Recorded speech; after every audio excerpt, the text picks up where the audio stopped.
El requeixo se hacía en todas las casas, tanto en las ricas como en las pobres como en las medianas, porque es muy fácil de hacer.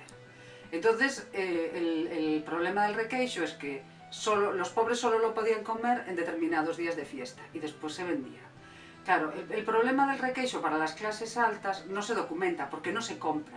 Así como sí que se documenta la compra de almendra, chocolate y estos productos que son caros y que dan un prestigio a la hora de comerlos, el requeixo no aparece en las compras porque es muy fácil de hacer y se hace en casa. Claro, y las clases altas lo pueden comer cuando quieran.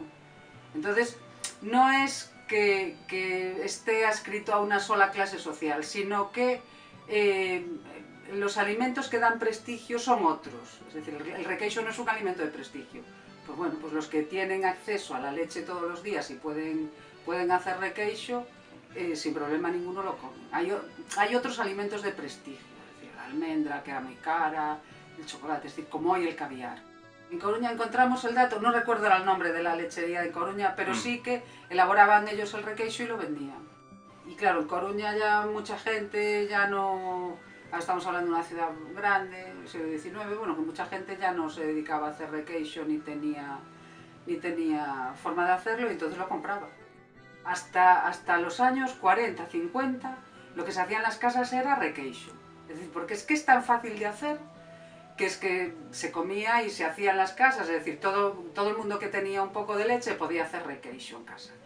Y cuando llegaron los yogures y se empezaron a refrigerar y los yogures se podían comprar, era muchísimo más cómodo, era un producto, en teoría, que entró muy bien en todo el mercado europeo y en España, el consumo de requeixo desapareció. En Galicia, en cuanto empezaron a producirse yogures, desapareció el consumo de requeixo. Quedó en zonas muy limitadas y sí, se hacía en algunos momentos, en las fiestas o así, pero no fue ya el consumo habitual como era antes.